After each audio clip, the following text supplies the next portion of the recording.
আসসালামু আলাইকুম, স্বাগতম জানাচ্ছি বিবিসি নিউজ আন্তর্জাতিক সংবাদে। শুরুতেই সংবাদ শিরোনাম, এরপর বিস্তারিত। নাগরিকত্ব আইনে সুখবর দিল ইতালি। খেলেই বিশ্ব রেকর্ড করল মার্কিন শিশু। কঙ্গোতে ভয়াবহ ভূমিধস, ২০০ জনের প্রাণহানির শঙ্কা। যুক্তরাজ্যে লেবার পার্টি থেকে পদত্যাগ করলেন সাবেক রাষ্ট্রদূত ম্যান্ডেলসন। দর্শক, এতক্ষণ শুনছিলেন সংবাদ শিরোনাম। এখন বিস্তারিত। আপনি যদি ইসরায়েলের ধ্বংস চান এবং মুসলিমদের পাশে থাকেন, তাহলে ভিডিওতে লাইক করে চ্যানেলটি অবশ্যই সাবস্ক্রাইব করে দিবেন এবং আপনার মূল্যবান মতামত অবশ্যই কমেন্টে লিখে জানিয়ে দিবেন। এখন বিস্তারিত। নাগরিকত্ব আইনে সুখবর দিল ইতালি। ইতালিতে বহুল আলোচিত নাগরিকত্ব আইনে ব্যাপক পরিবর্তন আনছে।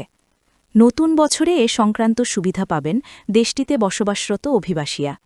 ইতালির স্বরাষ্ট্র মন্ত্রণালয় চলতি মাসে ২০২৬ সালের বাজেটে এ আইন অনুমোদনের কথা জানায়। এ আইনে ডিজিটাল সুবিধা পাবেন বাংলাদেশ সহ বিশ্বের বিভিন্ন দেশ থেকে আসা অভিবাসীরা। নাগরিকত্ব এ আইন পরিবর্তনের ফলে আমলাতান্ত্রিক অনেক জটিলতা কমে যাবার সম্ভাবনা দেখছেন ইতালি প্রবাসীরা। জানা গেছে, ডিজিটাল ট্রান্সফরমেশনের কাজ শুরু করার পর চলতি বছরের মাঝামাঝি এর পূর্ণাঙ্গ সুবিধা পেতে পারেন অভিবাসীরা। ভোগান্তি কমাতে সরকার এ ধরনের উদ্যোগ নিয়েছে। এর ফলে দ্রুত ফাইল নিষ্পত্তি হবে। আগে নাগরিকত্বের ফাইলগুলো এক দপ্তর থেকে অন্য দপ্তর ঘুরে আসতে কয়েক বছর লেগে যেত। এখন সব তথ্য এনপিআরের মাধ্যমে ডিজিটাল সিস্টেমে থাকায় আবেদন করার সঙ্গে সঙ্গেই স্বয়ংক্রিয়ভাবে ভেরিফিকেশন শুরু হয়ে যাবে।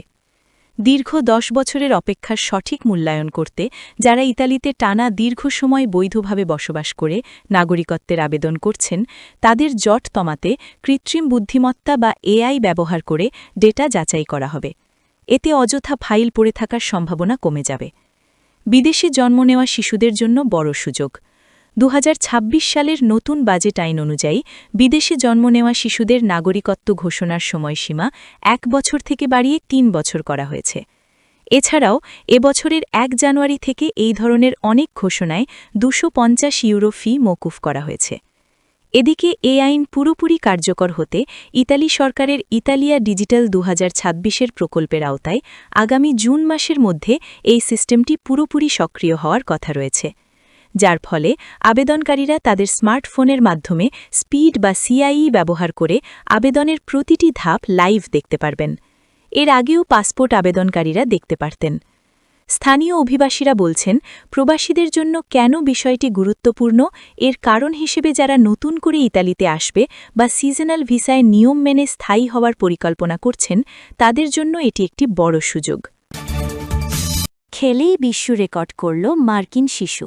খেলা শৈশবের অবিচ্ছেদ্য অংশ। মার্কিন শিশু ক্যালেব হান্টারও খেলাধুলার বাইরে ছিল না। অল্প বয়সেই কেন্দামা টয়, পিনডালো হিসেবে অধিক পরিচিত, নিয়ে নাড়াচাড়া করত সে। সেখান থেকেই হয়ে গেছে দারুণ কিছু। সবাইকে অবাক করে গড়েছে বিশ্ব রেকর্ড। নাম উঠেছে গিনিজ ওয়ার্ল্ড রেকর্ডে। কেন্দামা একটি ইউ আকৃতির ছোট পাইপের খেলনা। এর এক মুখ দিয়ে একটি ছোট বল প্রবেশ করাতে হয়, যা অপর অংশ দিয়ে বেরিয়ে আবার ভেতরে প্রবেশ করবে। পড়ে গেলেই খেলা শেষ হয়ে যায়। অনূর্ধ্ব ১৬ বছর ক্যাটেগরিতে মাত্র ৩০ সেকেন্ডে ৫১ বার বলটি ঘুরিয়ে এই রেকর্ড গড়ে হান্টার। যুক্তরাষ্ট্রের উইসকনসিন রাজ্যের বাসিন্দা হান্টার জানায়, মূলত বাবার কাছ থেকে বিশ্ব রেকর্ড গড়ার অনুপ্রেরণা পাই। সেখান থেকেই কেন্দামা নিয়ে একই ক্যাটেগরিতে আগের রেকর্ড ভাঙার চেষ্টা করেছিলাম। কঠিন অনুশীলনের এক পর্যায়ে দেখলাম ৩০ সেকেন্ডের আগে বলটি পড়েনি। এতেই আমার আত্মবিশ্বাস বেড়ে যায়। অবশেষে গিনিজ ওয়ার্ল্ড রেকর্ড করলাম। কঙ্গোতে ভয়াবহ ভূমিধস, ২০০ জনের প্রাণহানির শঙ্কা। দ্য ডেমোক্রেটিক রিপাবলিক অফ কঙ্গোর DR কঙ্গোর পূর্বাঞ্চলে মিলিশিয়াদের নিয়ন্ত্রণাধীন একটি খনিতে ভয়াবহ ভূমিধসের ঘটনা ঘটেছে। এতে কমপক্ষে ২০০ জনের প্রাণহানির আশঙ্কা করা হচ্ছে। রবিবার ১ ফেব্রুয়ারি দেশটির সরকার এক বিবৃতিতে এ তথ্য প্রকাশ করেছে। কিনশাসা থেকে AFP এ খবর জানায়, ২০২১ সালে পুনরায় সক্রিয় হবার পর M23 সশস্ত্র গোষ্ঠী DR কঙ্গোর সম্পদ সমৃদ্ধ পূর্বাঞ্চলের বিস্তীর্ণ এলাকা দখলে নেয়। যুক্তরাজ্যে লেবার পার্টি থেকে পদত্যাগ করলেন সাবেক রাষ্ট্রদূত ম্যান্ডেলসন। যুক্তরাজ্যের ক্ষমতাসীন লেবার পার্টির সদস্যপদ ছেড়েছেন লর্ড পিটার বেঞ্জামিন ম্যান্ডেলসন। প্রয়াত মার্কিন ব্যবসায়ী ও কুখ্যাত যৌন নিপীড়ক জেফ্রি এপস্টেইনের সঙ্গে তার আরও তথ্য প্রকাশের পর কিয়ার স্টারমার নেতৃত্বাধীন লেবার পার্টি থেকে পদত্যাগের ঘোষণা দিয়েছেন যুক্তরাষ্ট্রে নিযুক্ত সাবেক এই রাষ্ট্রদূত। সোমবার ২ ফেব্রুয়ারি সংবাদমাধ্যম বিবিসির প্রতিবেদনে এ তথ্য জানানো হয়।